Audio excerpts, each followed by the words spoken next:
আসসালামু আলাইকুম। আশা করি সবাই ভালো আছেন। অনেক কবুতরের বাচ্চার অর্ডার থাকার পরেও আজকে কিছু কবুতরের বাচ্চা হাটে নিয়ে গেলাম। কেন নিয়ে গেলাম, কত জোড়া কবুতরের বাচ্চা নিয়ে গেলাম, আর কত করে এই বাচ্চাগুলো বিক্রি করলাম, এর পাশাপাশি কবুতরের বাচ্চার চাহিদা বর্তমানে মার্কেটে কেমন, তো সবকিছু আপনারা এই ভিডিওর মাধ্যমে জানতে পারবেন। সকাল সকাল চলে এসলাম কবুতরের ঘরে কবুতরের বাচ্চা ধরার জন্য। তো ঘরের ভিতরে ঢুকে ঘরের এক প্রান্ত থেকে শুরু করলাম, কেননা সম্পূর্ণ ঘরটা ঘুরে দেখতে হবে যে কোথায় বড় বড় বাচ্চা আছে বা বিক্রি করার মতো বাচ্চা আছে। তো এখানে যে বাঁশের ঝুড়িটা দেখতে পাচ্ছেন, এই ঝুড়িতে একটা কবুতরের বাচ্চা আছে। মূলত এখানে দুটো বাচ্চা ছিল, তো একটা এর আগে মারা গিয়েছে, আর এখন একটা সিঙ্গেল বাচ্চা আছে। তো শুধু এইখানে না, মানে আরো কয়েক জায়গায় সিঙ্গেল সিঙ্গেল বাচ্চা আছে।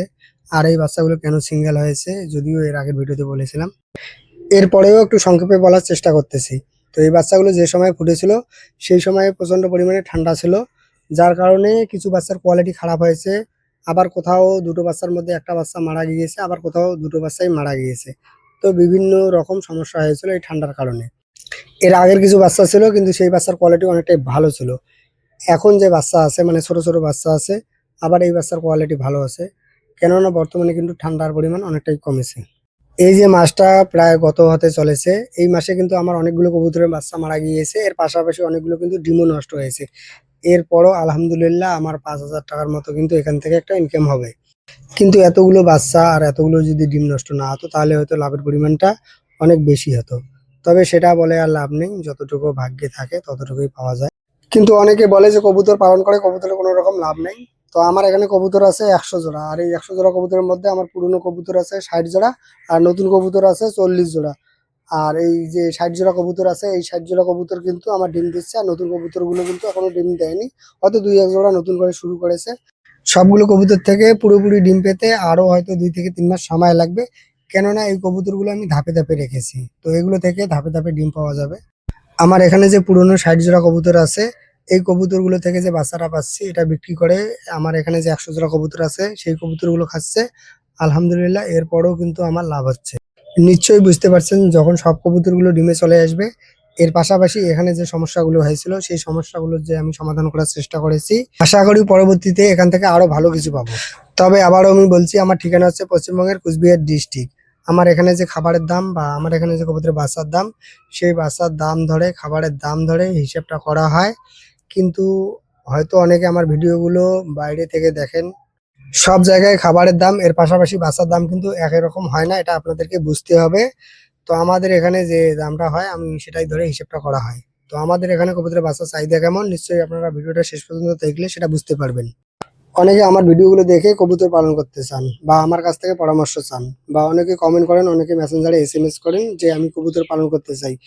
তো যারা আমাকে এই কমেন্টগুলো করেন বা কবুতর পালন করতে চান তাদেরকে বলবো, প্রথমে আপনারা আপনাদের এখানে খাবারের দাম কেমন, এর পাশাপাশি কবুতরের বাসার দাম কেমন, এই বিষয়গুলো আগে জেনে নেবেন, তারপরে কবুতর পালন করবেন। কবুতর পালন করতে হলে কিন্তু অনেকটাই ধৈর্য ধরতে হবে। এখান থেকে কিন্তু শর্টকাটে কোনো কিছু পাওয়া যায় না। মানে টাকা আছে বলে এটা শুরু করে দিলাম বা ১০ জোড়া ২০ জোড়া কবুতর এনে কবুতর পালন শুরু করে দিলাম আর কালকে এখান থেকে ইনকাম পেলাম, এতটা কিন্তু সহজ নয়। মানে এখানে প্রচুর পরিমাণ ধৈর্য ধরতে হয়। হয়তো শর্ট টাইমে এখান থেকে কিছু হয় না, কিন্তু লং টাইমে এখান থেকে অনেক কিছু পাওয়া যায়। আজকে ৩ জোড়া একটা কবুতরের বাচ্চা হাটে নিয়ে যাচ্ছি। কয়েকটা বাচ্চার কোয়ালিটি ভালো, আবার কয়েকটা বাচ্চার কোয়ালিটি খারাপ। তো হাটে যেহেতু যাচ্ছি তো ভাবলাম যে সঙ্গে কিছু কোয়েল পাখি নিয়ে যাই। আর আজকে পুরুষ পাখি বিক্রি করলে আমার পুরুষ পাখি বিক্রি শেষ, মানে এইবারের মতো, মানে এই মানে গরমের সিজনে আর কোনো রকম পুরুষ পাখি আমাকে বিক্রি করতে হবে না, যতদিন না নতুন করে কোয়েল পাখি থেকে বাচ্চা ফোটাবো। তবে হয়তো এই গরমের সিজনে আর কোনো রকম কোয়েল পাখি উৎপাদন করব না, যেগুলো আছে এগুলো ডিমের পাখি হিসেবে থাকবে। আর এই পুরুষ পাখি বিক্রি করা কি যে একটা ঝামেলার কাজ, হয়তো সেটা বলে আমি আপনাদেরকে বোঝাতে পারবো না। কবুতর কোয়েল পাখির পাশাপাশি কোয়েল পাখির ডিমও হাটে নিয়ে যাচ্ছি, যদিও বর্তমানে কোয়েল পাখির ডিমের চাহিদা অনেকটাই বেড়েছে। এরপরও যেহেতু হাটে যাচ্ছি তো ভাবলাম যে কিছু কোয়েল পাখির ডিম হাটে নিয়ে যাই। আর কবুতরের বাচ্চা হাটে নিয়ে যাওয়ার কারণ হচ্ছে, কিছু কবুতরের বাচ্চা যেহেতু কোয়ালিটি খারাপ হয়েছে, কিছু কবুতরের বাচ্চার কোয়ালিটি ভালো হয়েছে। এর পাশাপাশি মানে সিঙ্গেল বাচ্চার পরিমাণ যেহেতু অনেকটাই বেশি, সে কারণে মানে যেগুলো বাচ্চার অর্ডার ছিল সেগুলো কিন্তু আমি দেইনি। তো যারা কবুতরের বাচ্চার অর্ডার করেছিলেন বা কবুতরের বাচ্চা চেয়েছিলেন বা কবুতরের বাচ্চার জন্য অপেক্ষা করে আছেন, তাদেরকে বলবো উপরওয়ালা যদি সবকিছু ঠিকঠাক রাখে, পরবর্তীতে এখান থেকে যে বাচ্চাগুলো ফুটবে সেগুলো আমি আপনাদেরকে দিব। তো আজকে হাটে আসার সঙ্গে সঙ্গে দেখলাম যে কবুতরের বাচ্চার চাহিদা অনেক বেশি। তো আমি আসার সঙ্গে সঙ্গেই কয়েকজন পাইকার এসেছে, যেহেতু ভালো খারাপ বাচ্চা ছিল তো ২৫০ থেকে ৩০০ টাকা জোড়া বিক্রি করেছি। আসসালামু আলাইকুম।